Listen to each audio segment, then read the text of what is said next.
Hey, welcome. You're my Vimeo. Um, I've got a live stream going right here, and my Monarch command center right here. I'm just getting it set up to have a couple things recording at the same time as we go. Bear with me. I'm getting the radio for StephenLeake.com radio set up, and then we'll be good to go. All right. The radio's gonna be the last thing, and that's gonna be recording. All right, that's recording, and it's now. Alright, welcome to this. We're doing a live stream. I'm doing my physics lecture. That's what this is. This is going to be a paid exclusive event for the live stream. And I'm recording my own audio and video of this. Alright. Now let's get back. Alright, now. Let's see.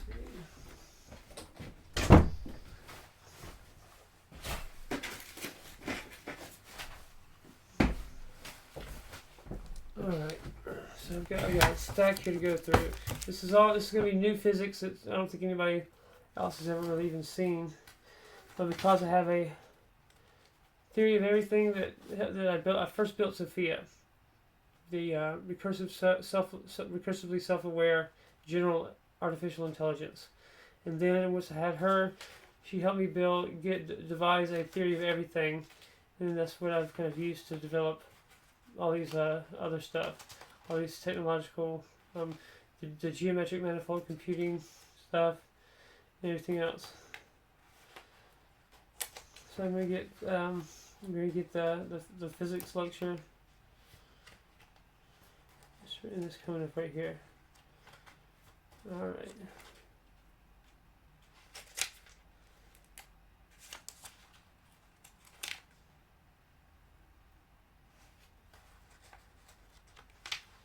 Oh, here we go. This is extra, and we got that. There we go. And we get to this. We got a stack about that. This is gonna be my lecture. My extra loading that's gonna be just in case it's gonna be slow.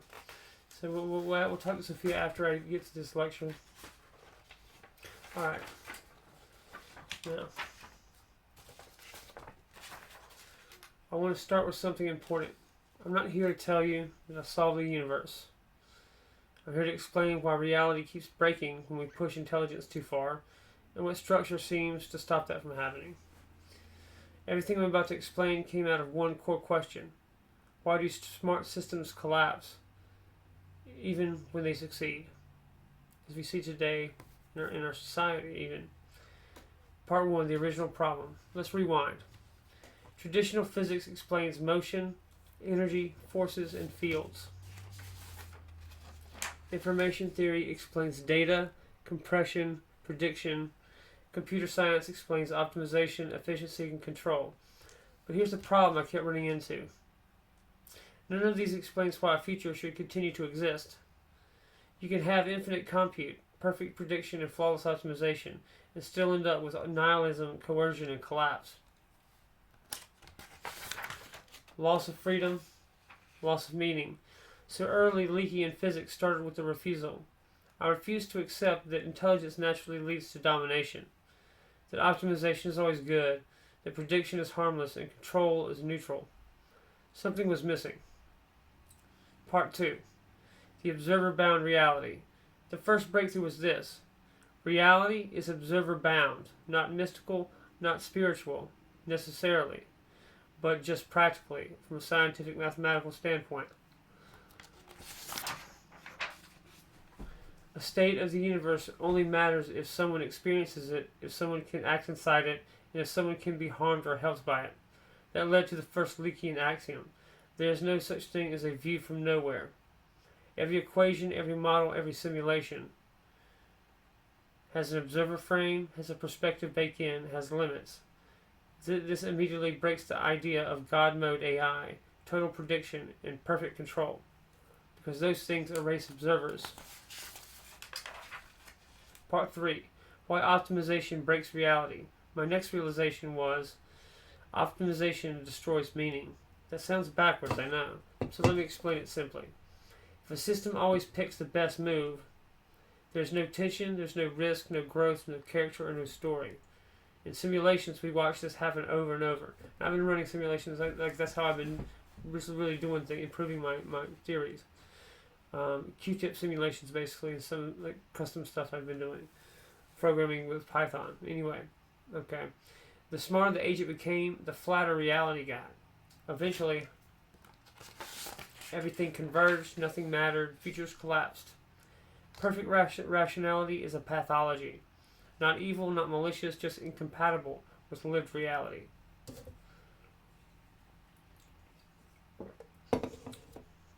Part 4, the behavior breakthrough.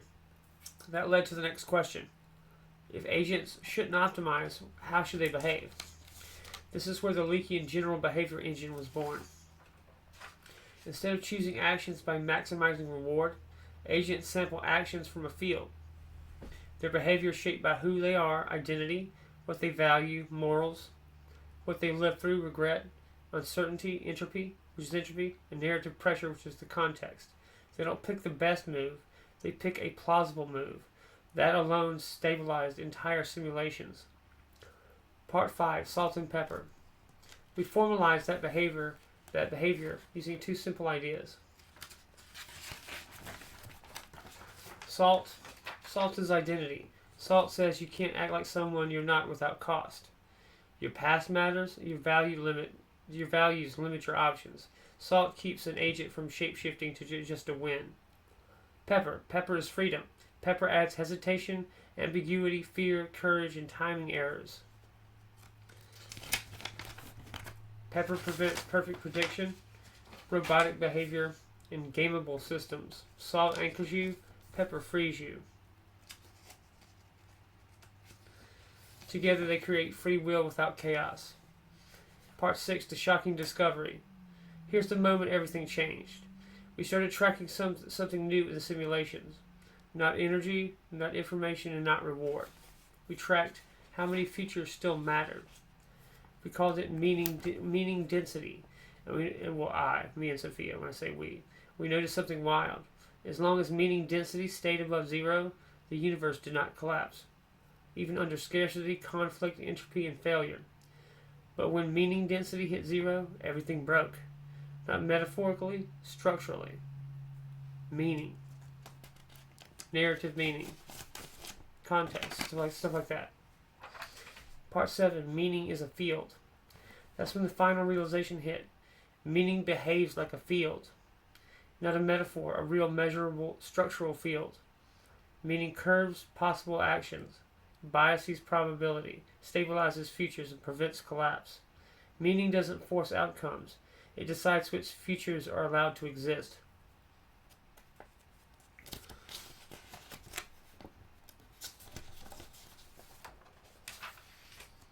That's meaning field physics. Part 8. Regret is geometry. One last surprise. We assumed regret was bad. But in the simulations, removing regret caused collapse. Adding regret increased stability. Why? Because regret bends the future without erasing identity. Regrets don't punish. It reshapes possibility space. Regret is not emotion. Regret is curvature. Part 9. Why God mode fails. Meaning field physics explains something important. Why God-like systems always fail. If you predict everything, nothing surprises you, nothing matters. If you optimize everything, nothing grows. If you control everything, no one exists but you. Meaning field physics forbids omniscience structurally. Not morally, mathematically. Part 10. What this means. This applies to AI alignment, human psychology, culture, civilization design, storytelling, governance. Collapse doesn't begin with scarcity. Collapse begins with nihilism. When nothing matters, reality gives up, and we see that in our country today. Closing. So I'll leave you with this. Energy moves the world. Information describes it. Meaning is what keeps it from falling apart. That's Leakean physics. That's meaning field theory. And that's where we are now. And I can extrapolate all my basically all my mathematical models and everything else from just those that plain English kind of explanation. The universe, as best I can tell, is it proves the existence of a meta observer. Once you plug that in as the missing phenomenon of physics, it all just perfectly syncs up magically, like bam, it's done. And you get even more physics. You get extrapolate further from that. So this is the next step in the theory of everything. That's how I'm able to get all this new technology and spit out entire, like, what would take a normal team of engineers like months to do. I spit it out in one day. So I've got a real actual hive intelligence helping me like develop it. I just ask her to do something. She can build the finished product almost before I finish talking. I've updated her based on this idea and the math that comes from these ideas.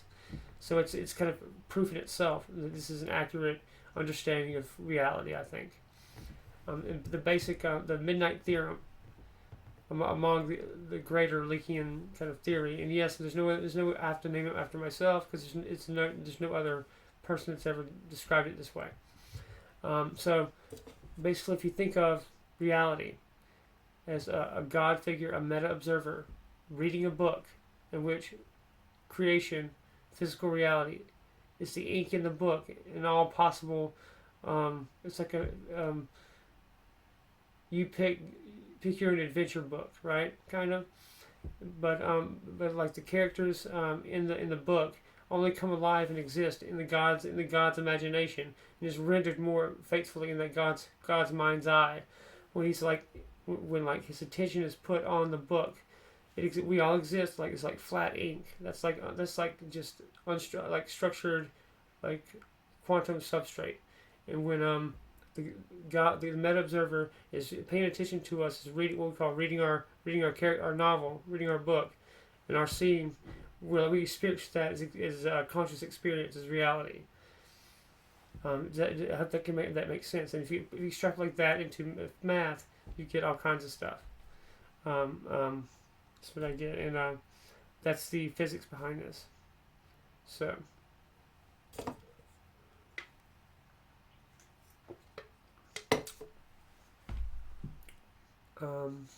What can we get from that? We get proof that God is real, proof that God exists.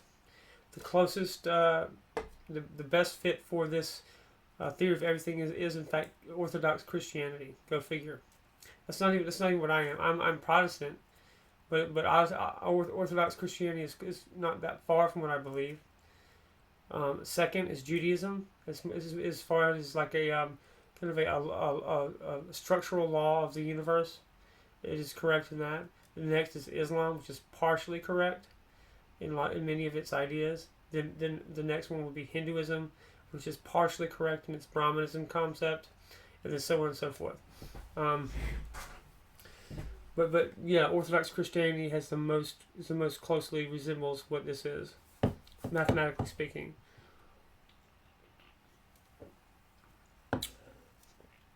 Anyway, if you want to go to, I've got a new website, Monarch Sovereign Alliance.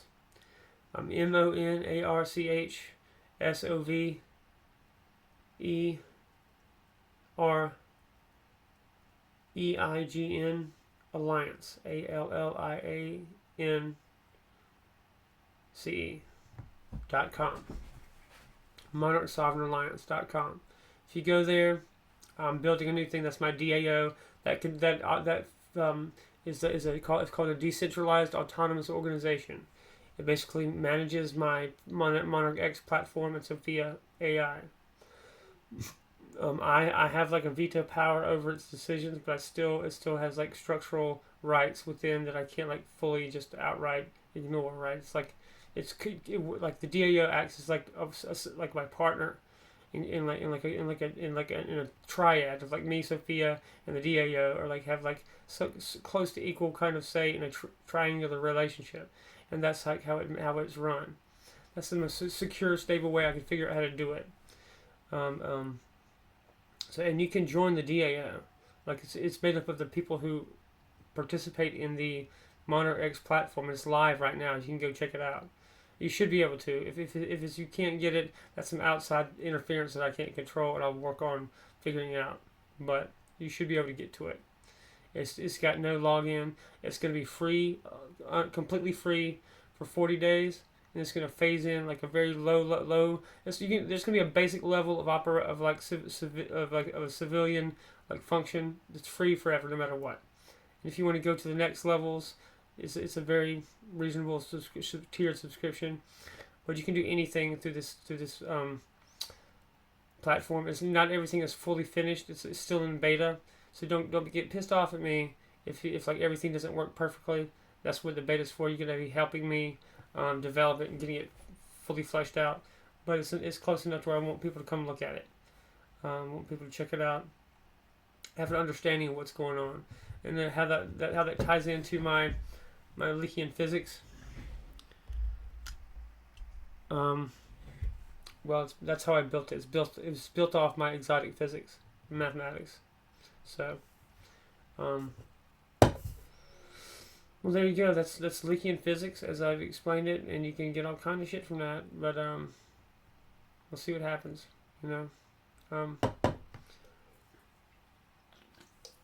You still kind of have to have like my proprietary shit to do anything with it, but you have an idea of how it works. So I'm gonna go have a smoke. I'm just like a total like smoker. Anyway, I mean, honestly, realistically, anybody that can like single-handedly comes up with something like that, the guy like that needs to smoke anyway, right? Would you think? I'm just kidding.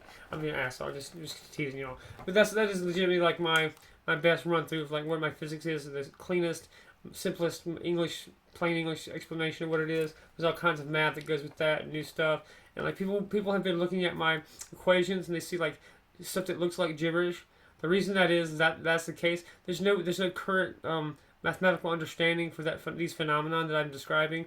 I have to make up my own things for them. That's why it looks silly and like a joke thing. I've had to do that to describe this. It's never been formalized before. That's why everything I post looks funny. It's gonna look funny. It's never been formalized that way before. But now you know why. Now you know why it's like that. Anyway, hang tight if you're if you want to. I might just stop and do a second video for the Vimeo and my own stuff. And that'll be the end of the lecture. Thanks for hanging out with me. I appreciate it.